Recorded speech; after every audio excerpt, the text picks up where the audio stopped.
You're watching the Tesla Live with your host, Mark Coughlin.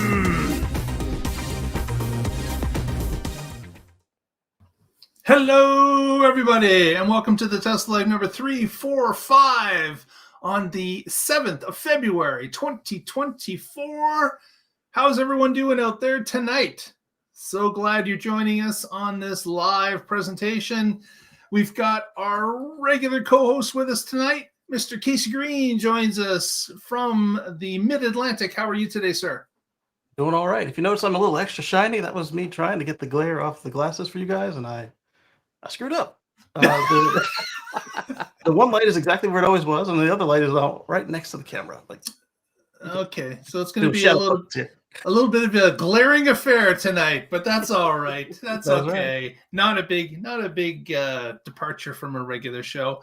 Also joining us from the West Coast, Mr. Patrick Connor. How are you today, sir?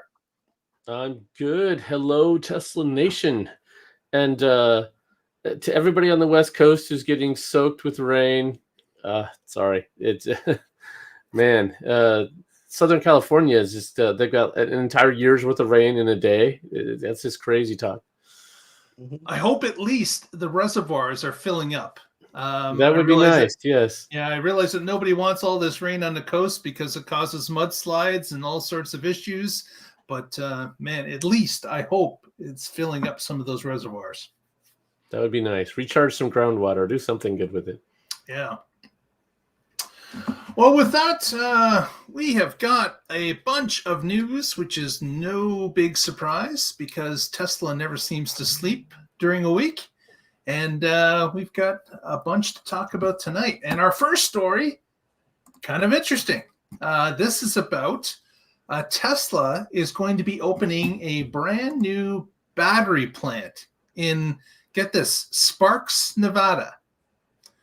They haven't built there in a while. Yeah, we know there's something in Sparks, Nevada that's rather large. And there's been announcements about it expanding, about putting the ability to make semis there. All sorts of stuff is going on with the Giga Nevada. But this apparently, based on the news story, which of course we put links below if you want to follow up with those links later. But this particular link had indicated that this is a new building that will be close to the Gigafactory, but apparently it's separate. And another thing that's of interest here is that this particular plant is going to be filled with current idled equipment from CATL, the battery maker CATL. Apparently has a number of lines that are not in operation. So the machines that make the batteries, Tesla is going to be purchasing them from CATL. CATL is going to help set them up to optimal production capability in the new facility. But this is Tesla's building, and this is Tesla's dime that they're working on. So Tesla is going to apparently use these batteries from these new lines in their megapacks. They're going to be LFP apparently, and the plan is to incorporate them into the megapack architecture. So again, we've known this for a number of years now. Tesla has always been battery constrained. They tell us they're not sometimes, but I have a feeling that they want to get batteries from anywhere they can, and if they can incorporate it into their plans, they'll do it. And this is an indication of that they're willing to basically start a new venture of sorts and produce these batteries separately from their others and work them into the power packs because more batteries allows them to have more output on the products that they currently have. Even if you were able to save some extra batteries that are used elsewhere in cars because you're now using these new batteries in megapacks, you know, it's a win for Tesla because they get more throughput on the batteries. They get to push them into other facets of the business and have more volume. So this is kind of interesting that it's not in the Gigafactory in Nevada, but is that because Panasonic pays for part of Nevada? They pay for some of the employees there. They don't want a mix of cattle technology and Panasonic technology, or have the ability that others will see the other stuff. Panasonic employees could see cattle technology, people could see what Panasonic's doing. Maybe that's part of it. Not really sure. Probably some level of that, but I suspect it's probably for whatever reason that the semi-truck is not actually being in the same building, even though they called it 4 separate buildings and they showed us finally completing Giga 1, and then all of a sudden now they're back to 4 separate buildings again.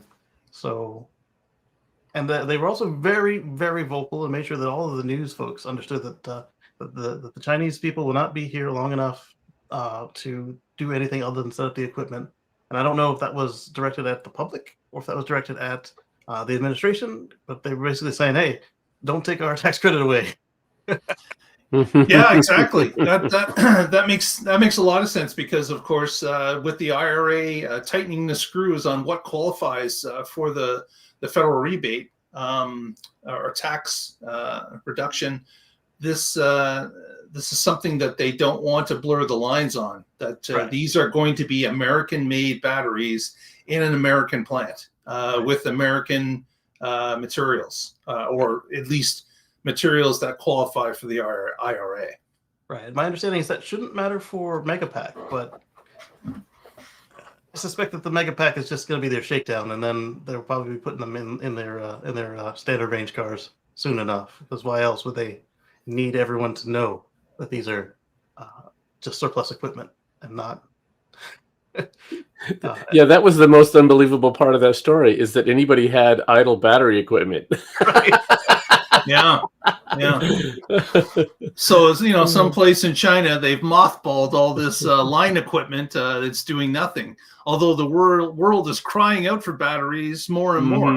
Mm-hmm. And in fact, you've got all these other automakers that either didn't have battery factories or supply, or they sold their stuff off. They're scrambling even for LFPs at this point. So Yeah. even if it's this old LFP that we, but although I could see that those other companies, they're not willing to invest in a brand new factory. That's absolutely not. Them, but that would give them incentive to buy it from cattle. It give them incentive to pay cattle more to get them those batteries. As customers. But that is so that's kind of interesting that that Tesla has gone a new vein of battery production by enticing cattle to set up a few of their lines in Nevada and start pumping out batteries.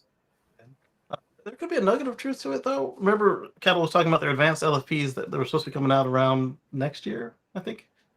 Maybe they're ready now, or maybe that's how long it takes to install them. And they were telling us you can have it in your factory date.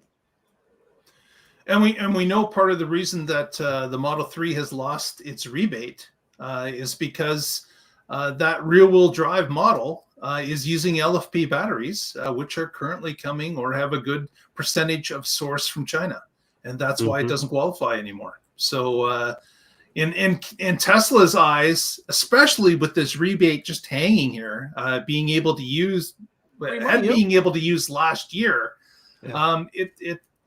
it's something that they want to move quickly into producing themselves if they can, because they're just kind of leaving money on the table and will be for the remainder of this year if they can't shore up some additional source of American-made LFPs to go inside that Model 3.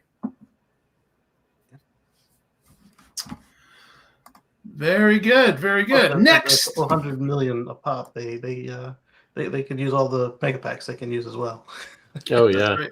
We just saw for last year their Megapack growth. I don't remember what the number was, but it was right. How much? Oh, 154%, right? Yes, yeah, it was over 100% growth in Megapacks. So, yeah, we can expect that they're going to need a lot of batteries. Yeah. Absolutely. And in the chat room early today, we've got Mike, JT, and Jim. Hello to all. Glad you're here. Absolutely. Casey's got our next story, and it is about CyberTruck tires. Yes. What's going on there? You may have noticed if you've been following the Cybertruck deliveries on your favorite YouTuber who has a Cybertruck in their possession. Obviously, not this guy. But Have you been holding out on some, Casey? You have one hidden somewhere? Oh no, you know it. You know it. That same invite we looked at earlier. You may have noticed that some of the newer ones they don't have the wheel covers, and it wasn't just because, like me, they don't find them their cup of tea. It was because they didn't even come with the truck, and so some folks were saying, "Oh, they're back ordered," blah blah blah. And then we discovered that the same issue that Tesla had discovered with the original wheel covers, the hard plastic ones,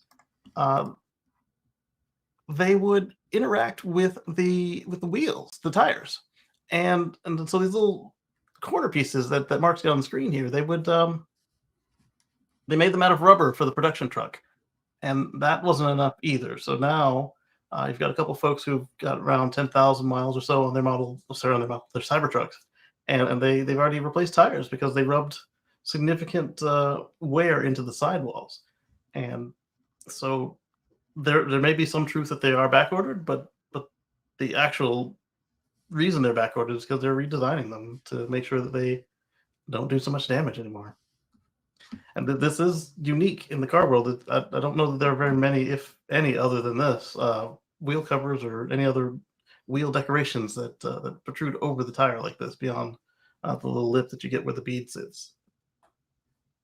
Yeah, and I think what Tesla missed out here possibly is that some people are going to, for off-roading purposes, for sure, underinflate their tires. They're going to deflate them a bit, get them down to like 30 psi as opposed to the 50 or so that they're supposed to be for these tires in a normal situation. And of course, deflation, when the tire goes around and rubs on the ground, it bubbles the sidewall out when the tire's in connection with the earth. And at that point, of course, these solid points, whether the plastic bits or the internal rubber bits, are now rubbing on the sidewall and apparently causing some damage. I guess Tsportline did a video where they actually recorded some of the damage that they saw.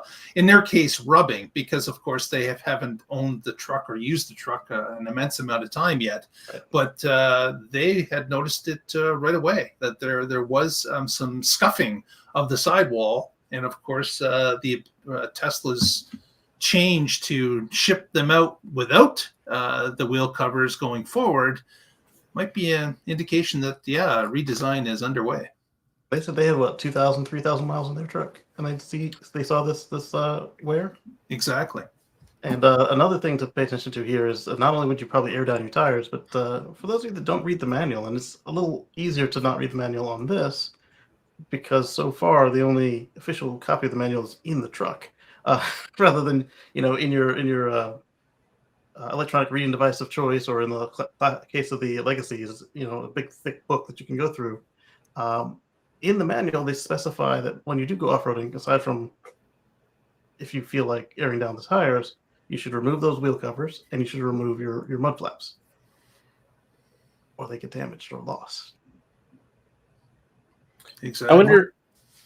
I wonder if if they're going to send new tires to the current Cybertruck owners that have received this damage. Yeah, I doubt it, but I think they should. It'd be the right thing to do. It's their design flaw that caused this damage, and you don't want to drive on a tire that has the sidewall rubbed. I mean, it could blow out and cause a crash, and you don't want that. So right.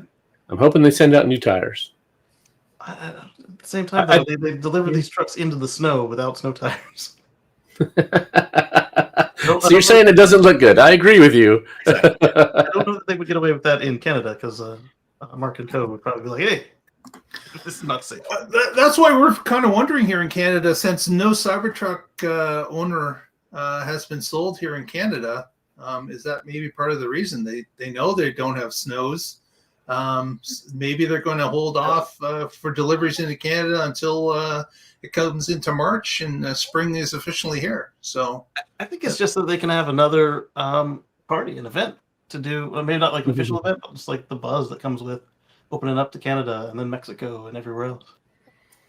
Yeah, and they did say that the initial deliveries, they were going to keep them in California and Texas so that if things go wrong, that their engineers could easily look at it and figure out how to fix it in future builds. They can do a good job of that. I mean, it's in Colorado and Ohio. Okay. Somebody drove it there. Yeah, I think there's a number of people in other states that if they've agreed to purchase the Foundation series, that they've been given the option to do so. Okay. So, but it's strictly within the U.S. at this point. So wherever they think I live, none of the places they could have a record for me, either my official location where I'm sitting now or where I just came from, none of them are near California or Texas. Are you a day one reservation holder?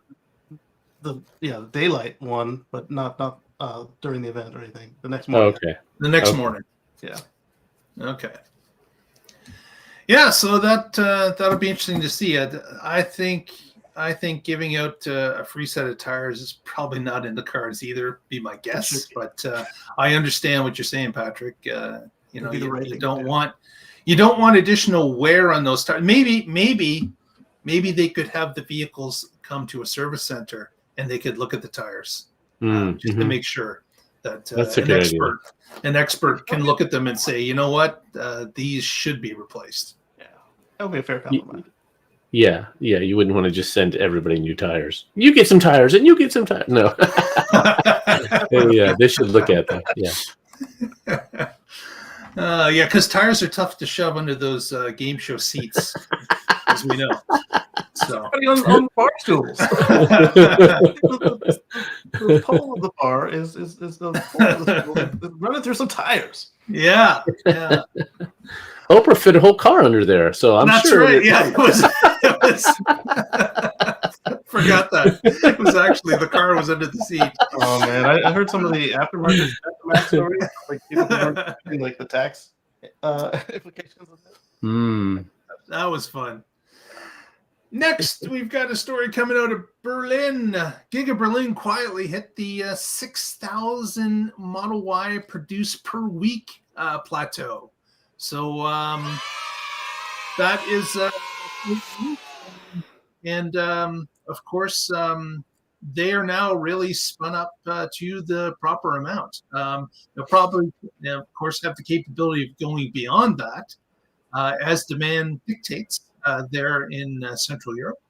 But it's a good sign that they've got to the point where everything is dialed in and they're operating at maximum efficiency for the lines that they have. So fantastic news, and that will add to Tesla's bottom line through this year because right from the get-go, they'll be producing that maximum of 6K a week or 24K per month. So that's going to add to the numbers for sure. I want to update my estimate. See, if we let Patrick update his estimate all through the year, guess who's going to win? As soon as the numbers come out, I'll update it one more time, and I'm sure to be right. One more time. And look at that. I'm within one. How did I ever do that? So I don't know if this is official. I mean, they give out these T-shirts when they hit these milestones, and somebody in Giga Berlin has the shirt. But maybe they just printed them ahead of time and they happen to have it in that photo. I don't know if it's official from Tesla that they're at 6K a week yet. Well, that photo that they did release with the story, there is no 6K in the background, right? Oh. They don't have. Actually, I can share that photo. So yeah, do we have an official source that says it's 6K? One way that this particular one differs from the other ones is, remember that Tesla is coming back off of a 2-week stall at Giga Berlin for piracy activity on the open seas. So they might have done some extra shifts or something. So it might not be an official, like, hey, this is a normal week where we're doing 6 and we're going to move on to 7. So Patrick, was the picture of the shirt, kind of purple, like you see on the screen? Oh, I can't read that. There's Yeah, I know it's too small, but was it Yeah, a graphic yeah. that looked kind of like that purple star that these people are wearing? Yeah, so they had several of the shirts out on the hood, and they were in a very stylized font, and I couldn't tell what they said. Okay. But the story did say 6K. Um, so yeah, we know that they were shutting down for a couple weeks because of a part shortage, and I wonder if they were doing like Casey said, and they pushed to finish up before that planned downtime, and that's when they crossed the milestone, which is great because it means they're capable of it. And as soon as they get the parts they need after their 2 week shutdown, they'll resume at this nice fast pace. Yeah, and they'll probably go back to whatever's comfortable, but at least that means it should have minimal impact on operations. Yeah, exactly. Mark just wants to brag about how awesome Giga Berlin is whenever he can. I take the opportunity whenever it comes up. Next, on to yes, the Tesla recall that affected 2 million vehicles. Oh my God, 2 million 2 vehicles! million. How can you believe it? What a horrible company! They have no quality control. All I hear about is recall after recall. It's going to be an unbelievably hard recall because, of course, all 2 million of these vehicles will have to be updated over the air, probably overnight and probably shortly, all at once. And of course, this update was because some of the indicator lights that show up on the main screen, the font was slightly too small or slightly too big, or the font was depicting a photo when it should have been a word. 3 of the icons. This is ridiculous. Yeah, they only changed a few icons, and yet the media went crazy about this. It was like it was a disaster. Another part of this, though, is while these icons were 95% of the standard size, or depicted the icon instead of the word, every other car I've ever been in has the exact same size and design of icons. and they cannot update those over the air because we're talking about bulbs and a screen. That would be a recall. That would be a recall right there.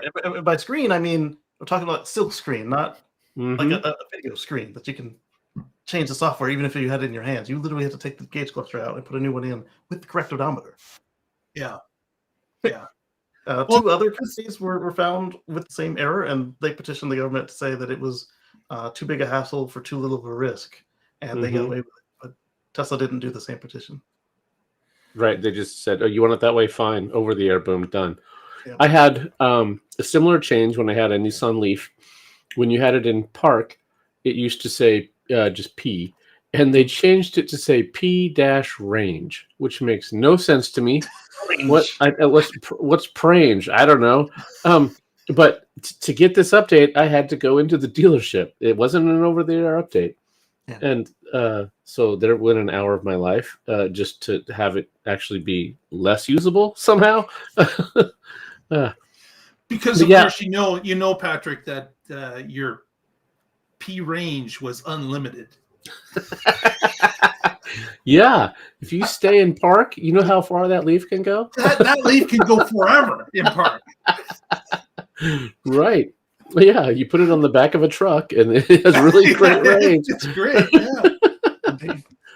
So I had speculated on this, rather like the way the Tesla's not fighting this is either they didn't want to waste the money fighting this, or one of the pundits who usually does a decent job with research and commentary and everything, they said, I don't know why anyone bothers buying a car from this company if they have to have massive recalls every other week.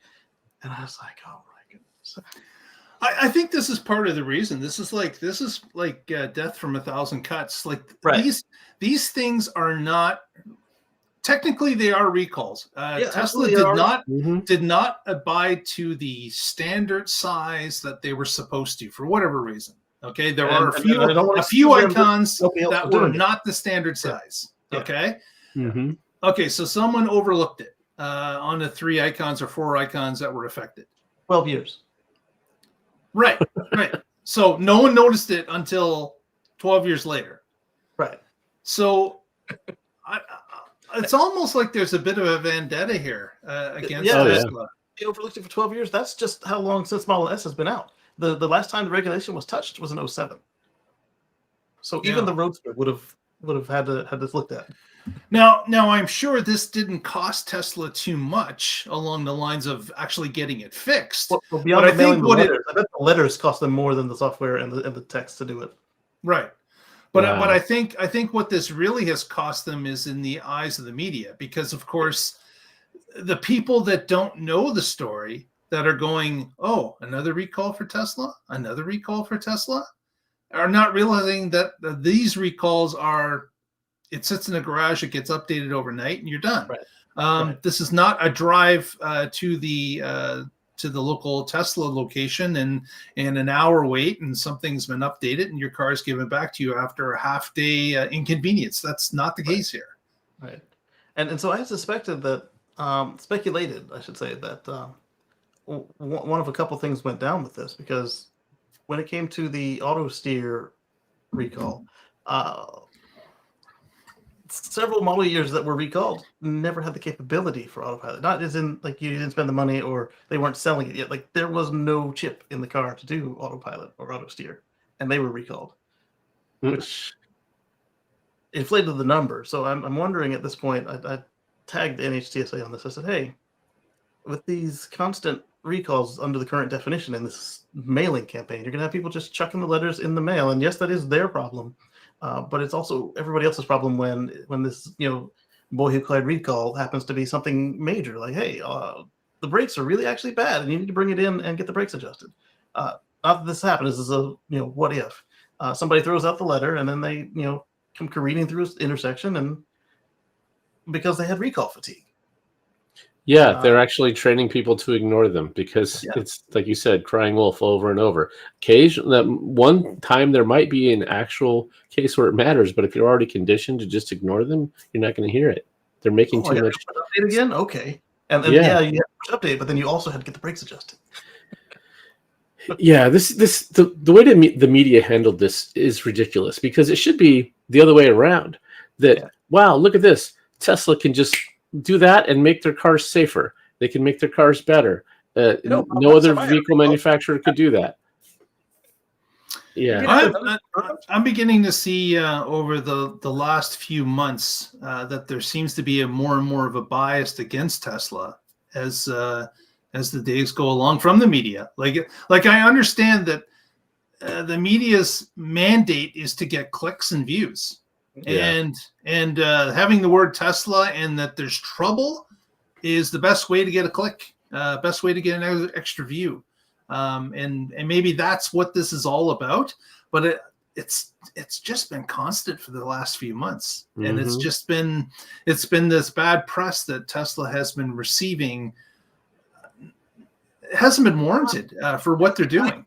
Gen X millennials in your family, you better stay awake till 11. We'll tell you why. Hey, did they all right, yeah, fear sells. It's sad but true. Yeah. But hopefully with more than 2 million Teslas on the road, at least those people, or the vast majority of those people, have been converted already and are able to tell their relatives and friends and acquaintances and coworkers that, hey, this is just a complete BS story, guys. They're behaving that way. So I'm kind of hoping that this is actually both of my conspiracy theories is that Tesla is making these numbers as big as possible and just going along with all of them to force the recall fatigue, and that then makes the government come up with either new terminology or at least not make them mail letters all the time for something that you did 3 months ago before they even printed the letter. You already did the update and they had to print it and mail it to you anyway. Yeah. You better update to version 11, but I'm on version 12. You mean Tesla can move faster than the government? Wow. Faster than the U.S. Post Office? Come on. You're pulling my leg now. Right. You mean email is faster than snail mail? No. No. Bite your tongue. Well, with that, if you're watching at this point and haven't yet, please press that like button. That helps us out immensely. Small channel like ours. I know it's a big problem, but just press it. Get it over with. We'll wait. We'll just wait. Go ahead. Hey, Dana. Yeah. All right. Thank you very much. Appreciate that. Yes. Next story is the big one this week. And Casey, why don't you start us out with a little bit of news about superchargers? Yes. So, MrSupercharger.com noticed that that's me. Yeah, in case you were wondering, it's him. If you have a car that's got free supercharging for life, either forever transferable or through the life of the first owner, Tesla's once again running the ability to transfer that.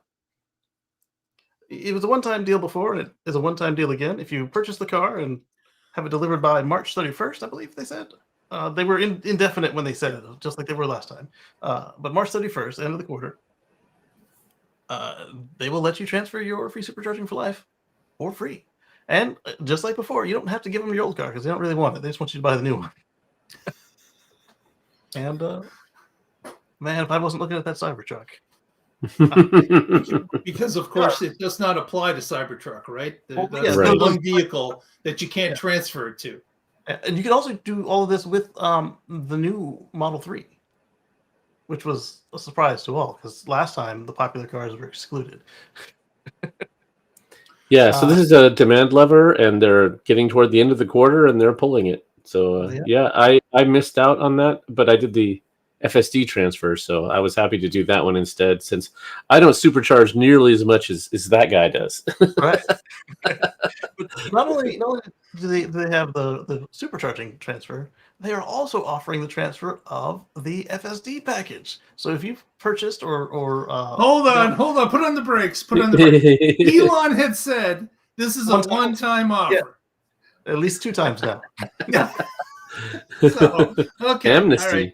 Just wanted to make sure I wasn't hearing things. Well, it's still kind of a one-time thing because now you can transfer it with your supercharging. So this is not the same deal. It's one time for the second time. Right. The only thing that would be different here is that you don't get your free unlimited premium connectivity anymore. Now, if you could transfer both of these things to Foundation Cybertruck, then absolutely. And I would probably find a way to just get that thing in my driveway irresponsibly rather than just like, has everything added up yet? Okay, go. Let's just make it happen. Let's go.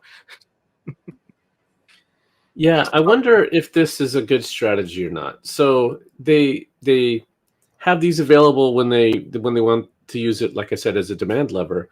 But then, 6 months from now, if somebody has FSD or supercharging, free supercharging for life, are they going to be like, well, maybe I'll just wait until the next time they, instead of going and buying it in whenever they want to get a new car, they hold on to it and wait for one of these offers. Right. Or if you're somebody like me who's not really in a place to take advantage of the offer, and then now you're ready to buy a car, and now you're just going to wait and see, is this thing coming back? Because I really love this feature. And if I change cars, it's gone. And my car really isn't all that much different than the new car. I mean, it is. But is it that much different that it's worth losing some convenience that I have become accustomed to over the years? Yeah, or if your car gets totaled and you don't happen to be at the right time when one of these deals is going on, you're just out of luck. Yeah. Actually, hey, I would say if your car's been totaled, you might want to hold on to it. Yeah. Keep it. Right. I keep the VIN just until I'll just go rent something instead. This is going to put questions in the public's head as to whether or not the deal's coming back, or is this going to be a thing that happens when a demand lever is needed to be pulled? So maybe it'll happen once a year. Maybe it'll happen once every 2 years. Who knows? But that's, I don't know. We've always said that there was a problem with it not being able to be transferred. We understand why they wanted to do that way. They said that the value of the car would be much higher when you go to sell it because it's attached to it. That has not turned out to be the case at all. Exactly. Right. And so, I can see that down the road that they're just going to apply some sort of a fee to transfer it. Yeah, And I would be fine with a reasonable transfer fee. Yep. But another solution that was brought up by another YouTuber, I forget, I've watched so many, who said it? I want to say it was Ryan Shaw, but I don't want to say that it is for sure because I can't be sure. They suggested, it could have been Telosive. Either way, whoever said it, they suggested that this is a way to lock us in Apple style, because now the car's got all the features you want. And if you've got something like Speed Boost or FSD and you've got it at a good price, and then the new car has what you want, and then are you going to change car brands and have to buy all that stuff again if they offer it? Or are you going to stick with the iPhone or stick with your Android because you've already bought all these hundreds of dollars of apps and just keep on going year after year unless they do something to really piss you off? That's a good point. It does create some lock-in. Exactly. Although I have to say, with the market as it is today, I don't think there's any lock-in because there's nothing to go to. Like Tesla's the only game in town at this point. When it comes to the ability, these cars' ability, even outside of FSD and unlimited supercharging, man, I'd buy a Tesla over anything still. And I'm 5.5 years in. They've got some points. Like, say I paid $2 for Zoom in the car, which is free right now, but say I paid $2 for Zoom, and the next car has Zoom, but it's $10 a month. I'm just gonna stick with Tesla and transfer it over to the new car. And not only that, not only do they keep me, they can still sell all that stuff at the current price to whoever buys my car after me, because I've taken it all out and it's following me. So now the old car doesn't have autopilot, doesn't have Zoom, doesn't have all that stuff. So they get to sell it all over again. And for that small incremental cost, I'm still buying a brand new car where they make the most money. Exactly. Yeah, that's why this transfer is something I think they should be offering all the time. Yeah. I'm actually surprised. One of the things that I thought was going to happen is that they would stop selling FSD at some point, and it would be month to month only, and that has not happened. But that larger incentive to do the transfers and keep the person locked in. Right. So now, yeah, exactly. So now that might be the reason that they decided not to go down that road of rented only, because otherwise they lose the lock-in that way. Yeah. And then, of course, also, depending on where you live, it's not all that performant. It'll be there, but what I suspect is we'll see that happen, and then we'll know, okay, good, within 6 months, this thing will actually be at the level of the advertisement, because that's always been their thing, is whatever price it's at, they raise the price before it reaches that, and I've always felt that the price of FSD was good for the last version, not the version that I've got. Yeah. Well, we will see if once, twice, if 3 times you're lucky, if it's going to happen again.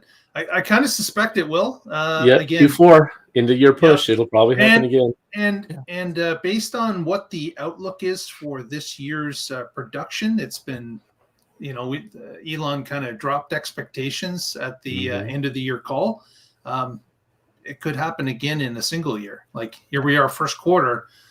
Wouldn't be surprised if last quarter this shows up, just to try to push them to a number that they're happier with in car sales. So hopefully, guessing, but that's a possibility. Well, speaking of guessing, let's talk Ferrari in Italy. Recently, someone was driving by the Ferrari factory in Maranello,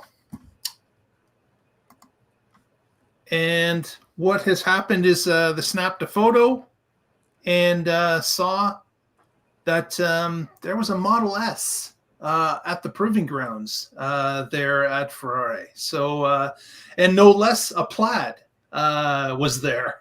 So it turns out that it seems that Ferrari's doing a little road testing of the brand new Plaid Model S to see how it performs, and of course stacks up to what they're offering.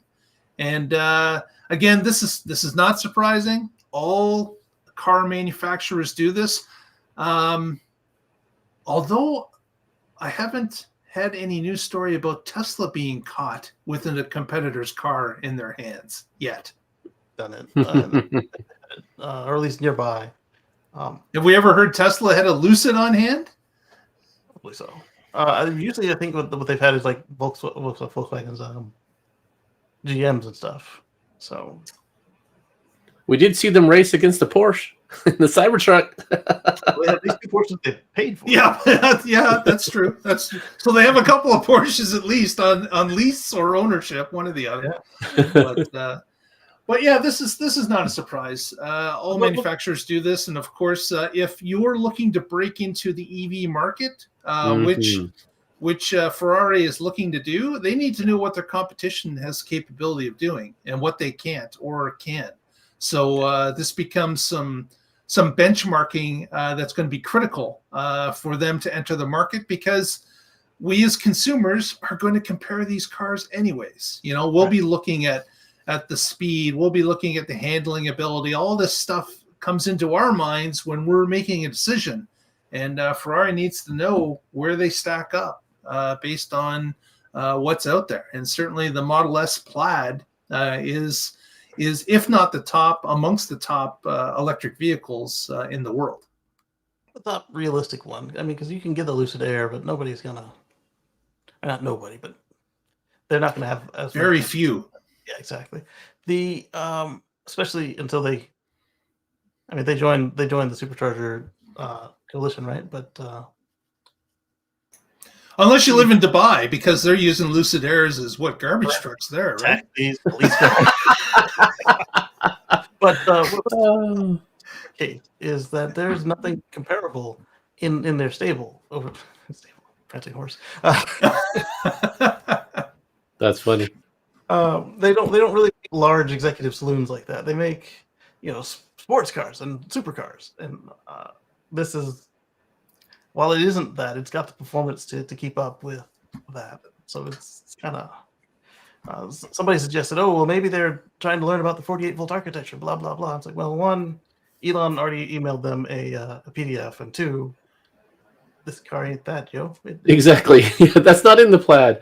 I think it is about performance, and it's pretty amazing if you look at cars today, EVs, Teslas especially, and you compare those to supercars, hypercars of a decade ago that were 0 to 60 in the 4 seconds, or the really good ones in the 3s, and Plaids are just blowing that away.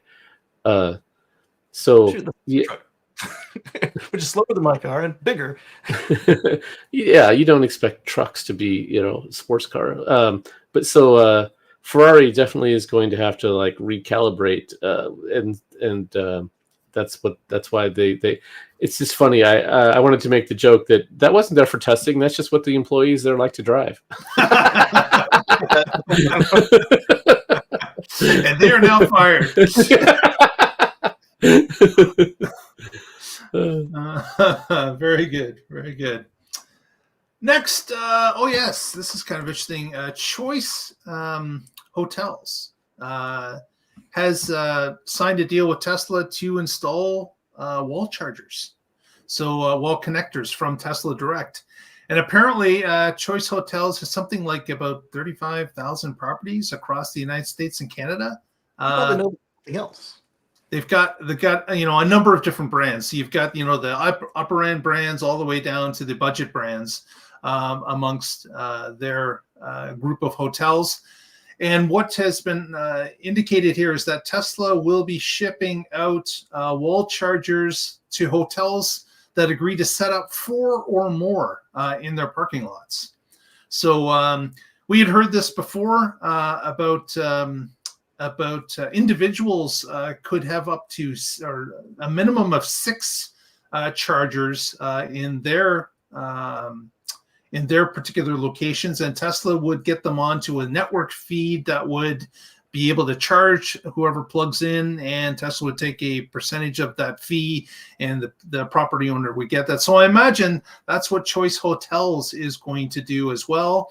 The number just went from 6 to 4 in this case for minimum. So that's good news. And here's the best news about this is that if you're an EV driver, it'll work because there's a J1772 conversion in that Tesla wall charger as well. Yep. Yeah, I like the way, Casey, you refer to that as the mini magic dock. That makes sense. Yep. And the other bonus of this is that you as an EV owner will be able to search this when you go onto the Choice Hotel website. So you'll be able to filter by EV charger, and you can limit your stays to people that actually have the EV charger at their properties. So bonus. They should show up in your navigation. So if you aren't planning to stay somewhere and all of a sudden something happens and now you do, you can search for slow chargers and you will find a hotel and you can say, "Oh, you got any openings?" Actually, what would be really nice is if Tesla would add that ability to their in navigation. Book from there. Yeah, That's good. Be able to say, yeah, I'd like to get a hotel with a L2. So pick one for me, Tesla. That's close. Oh, yeah. Here's two to choose from. Pick the one you want. They get a commission for that. Yep. A referral fee, something. So you mentioned that that you're now able to go by with 4 instead of 6, and I figure if you're buying a couple 100,000 L2 chargers, they will probably be willing to come off. Probably willing to drop the number by 2. Yeah. Yeah, if you're doing it for that many locations. Now, I have not personally seen a location that has the new L2s installed. I haven't seen the new ones. I saw the old new ones, the V3s, and I saw the classics. Yeah, but that would be interesting to see somebody that's got it with the mini Magic Docks installed. Be very cool to see it in operation. Obviously, a new hotel being built, that would be on the top of their list, being able to retrofit that kind of stuff into the plans immediately, and have them on a pole in the parking lot. So we will see. I'll keep my eye out, see if I ever catch. There is a hotel that's being installed. I'll have to see if it's part of the Choice Hotel group or not. Keep an eye on that one. And my grandma, she's got the Clipper Creek and the 2 classics. We went on a vacation into Eastern Oregon, and we stayed in Carson City, which was this little, like 3-block long town. And the hotel that we stayed in, a nice rustic spot, had a Tesla charger, and so we were able to charge there. And then we went out to Fossil, Oregon, which was one intersection, even smaller, and they had Tesla charging, and so we were able to charge there when we had lunch, and it was great. And they weren't superchargers; they were just destination chargers, but it still makes a difference. Just getting absolutely, charging, convenient charging. Like if you're stopping for lunch anyway, why not grab a few kilowatts? Yeah. Yep. Makes absolute sense to install them, and it brings customers to you. Like there's no doubt that it's going to bring customers to you, because we as EV owners are looking for those type of opportunities all the time. So if you've got the choice over one that has it or one that doesn't, guess what? I'm going to the one that has it. Exactly. So that is why we stayed where we stayed and why we had lunch there too. So bingo. Yep. Well, next, let's talk about the CyberTruck World Tour, which, of course, has been going hot and heavy in China, where they've delivered a number of Cybertrucks to a number of different locations, and they're rotating them on some sort of timetable that's known to them. And, of course, there's been a high turnout for people to come see the Cybertruck in all its stainless steel glory at these locations. And I guess it's been so successful that some of the countries that neighbor China are saying, hey, what about us? We got Teslas, we got showrooms. Why can't you bring it to us? So Tesla has indicated that, we're going to start sending them to Japan is the next place that we're going to deliver some